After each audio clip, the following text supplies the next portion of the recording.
today. So my name is Kelsey Breiner, and I'm the development director over at Child USA. So we are a think tank organization that employs social science and legal analysis in order to enact change. So we believe that in a perfect world, the adults that surround children would always be their best advocates, their best protectors, their best everything. But as you all know, and we know, that is not always true. So we are fighting to build these things called children's civil rights. And the idea here would be that children, like adults, when born, are given certain things that are just allowed. They are allowed to be safe from verbal, sexual, and physical abuse. They are allowed to receive a quality education, and they are able to receive life-saving health care. So I'm going to play a video that is that explains our work and introduces our CEO, Leslie Hamilton, who is a First Amendment expert. Hi. 30 years after the ratification. Let's start over. In 1788, when we ratified the U.S. Constitution to establish our government, children were the property of their fathers. In 1865, the ASPCA was founded, and it wasn't until 10 years after that the first child welfare organization was created.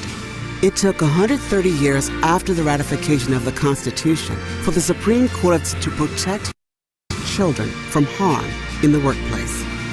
And today, our country is still working to ensure children's rights to education, medical care, and access to justice. Our nation is still working to transform children from property to persons under our Constitution, so they can be empowered and protected by the laws of this country. We fight for children and envision a world where they are safe and happy.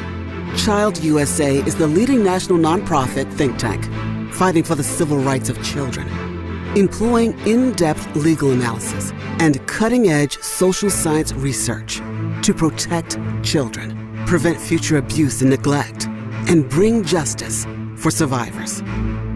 We started by fighting for access to justice. In just 6 years, we established the Sean P. McElmail SOL Research Institute that changed countless statutes of limitations around the country and launched the Global SOL Task Force to document and change SOLs worldwide.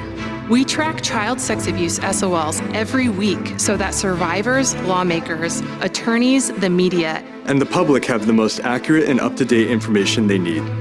We filed over 25 amicus briefs in 2022 through our Amicus Advocacy Project to defend children's rights in the courts. We created the only independent commission to investigate the institutional failures of the Larry Nassar case and published a groundbreaking report that provides a roadmap to keep children safe in sports. We publish peer-reviewed articles on the prevalence and effects of abuse of elite athletes, and on the written policies of the 32 archdioceses in the United States and their failure to prevent child sex abuse. We made significant strides to reform the U.S. bankruptcy system for victims of child sex abuse and to ensure our courts can hold reckless and negligent institutions accountable. Predators and anyone who enables them will no longer be able to hide behind our laws. But there is much more work to be done. Since 2001, the percentage of children in the U.S. that don't receive any vaccines has more than doubled. Child USA is fighting to ensure every child has access to life-saving medical care. In the U.S., it is estimated that between 30 and 47% of neglected children experience educational neglect. Child USA is fighting to ensure every child has access to a quality education. Help us ensure that every child has The right to safety and happiness. the right to access to justice, the right to life-saving medical care, to a quality education. Join us in the civil rights movement for children.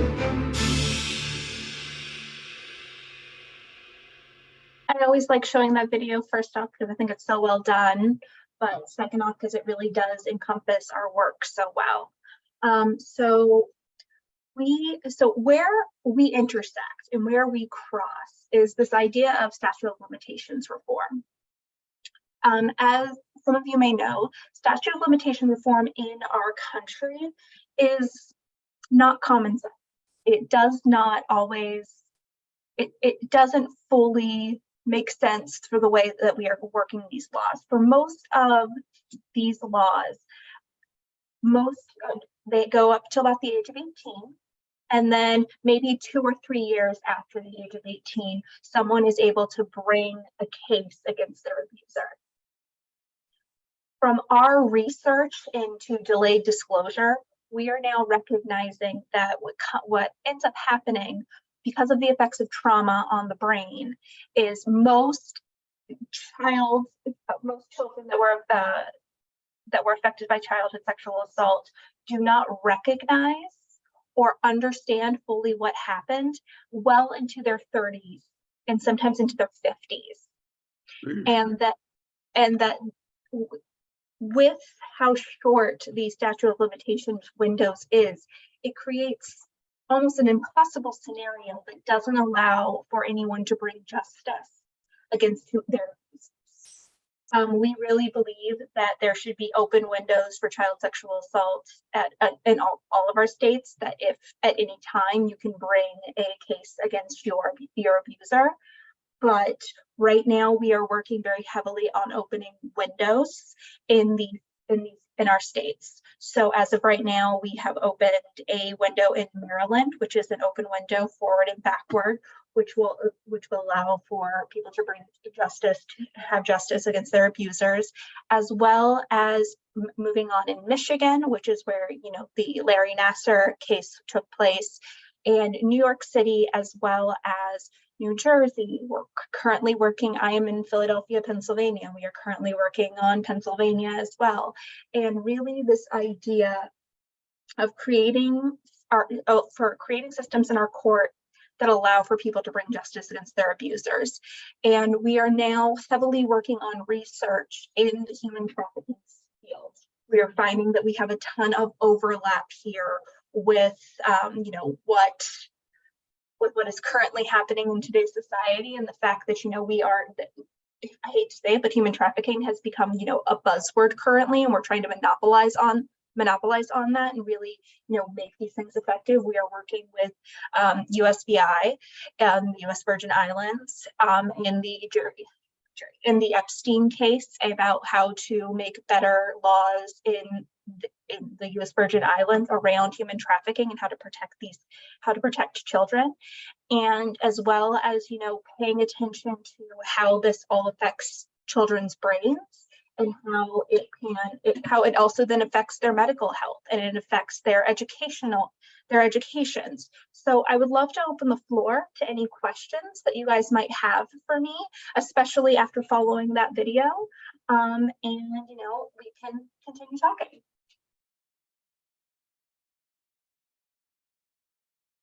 Something that we are very heavily researching right now. It is something that we are trying to do with our SOL laws, is being able to at least open up the window so that they can get justice.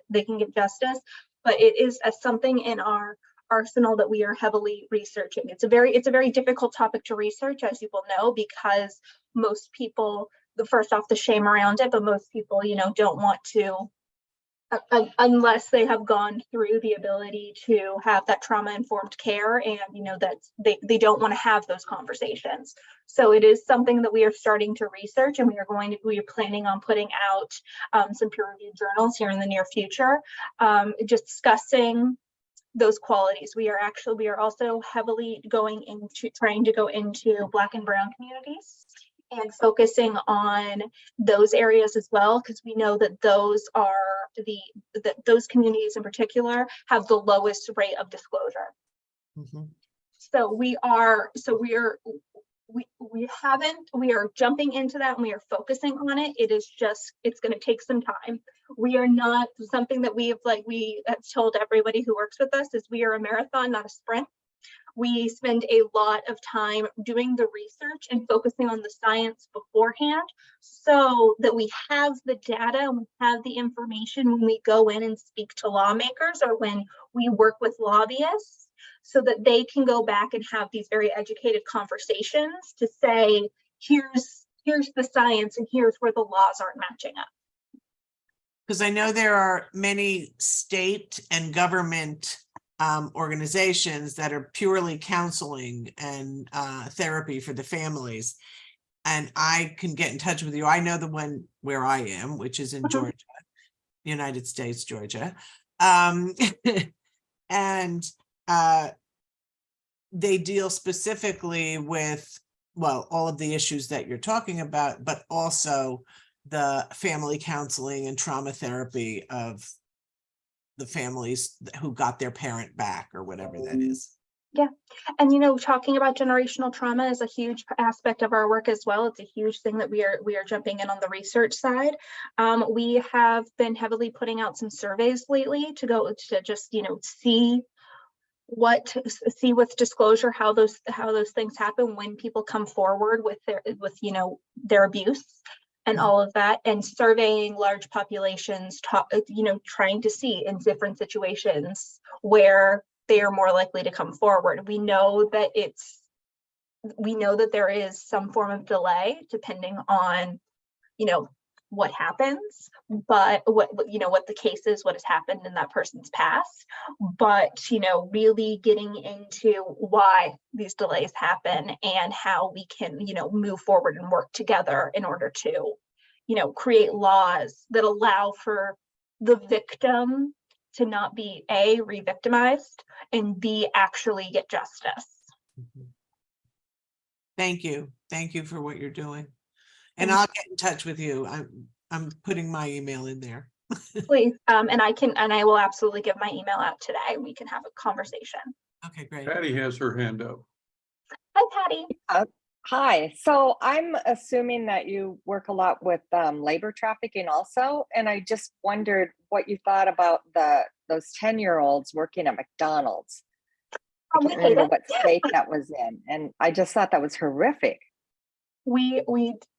It is not something that we condone by any means. It is, you know, something that we are also really studying right now because we're seeing a lot of regression. Did I lose Patty? I think I did. Oh, hi. Okay, you moved. We are seeing a lot of regression in those laws.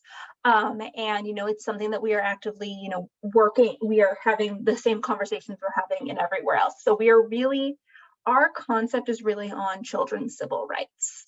And this idea that as of right now, we put a lot of emphasis on the parent protecting their child or the parent making the best decision for their child. And we know that is not always the case. And we believe where the parents, where there are holes in what can happen with parents and things like that, we need to have legal safety nets that allow for these kids to not fall behind in everything that you're saying. You know, if we have 10-year-olds working at McDonald's, what else are they missing? Are they not going to school? Are they not going, where are all of these things happening? So it's something that we are heavily working on, but yes, we didn't think it was something we were going to have to, you know, dive into again, but it is something that we are focusing on, yes. Thank you. Are there age limits on the kids that you are working with? No, we worked with young kids, and we work all the way up to even adults who were victimized as children. Good. Any other questions? Kelsey, I was just wondering, do you work with the court-appointed special advocates? We have worked with our lawyers work with a number of different legal groups, court-appointed special advocates. We've worked with the FBI following the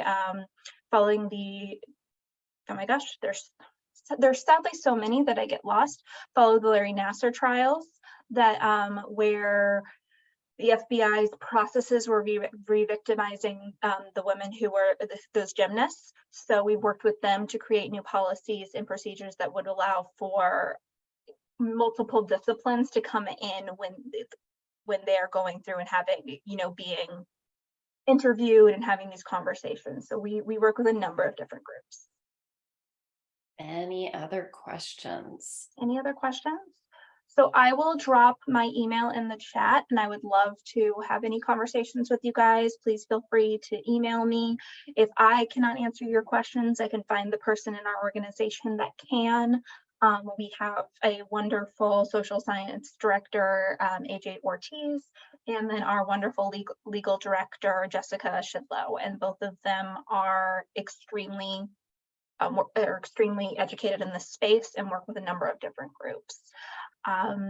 And if you have the ability and you are in the Pennsylvania area, we have our gala on November 2nd, which is our biggest fundraising event, yes, but it's also a place where we really focus on the survivors and celebrating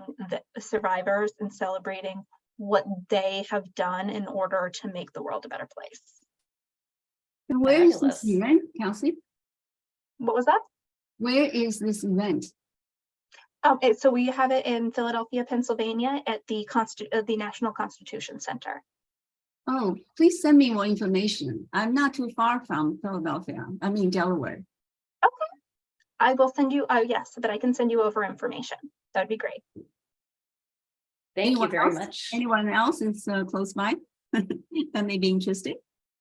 One of the nice things about us being international, someone probably lives close to everything going on. we love that.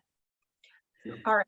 So I just dropped my email in the chat, or did I send it to Cindy? I think I sent it to Cindy direct, everyone in meeting.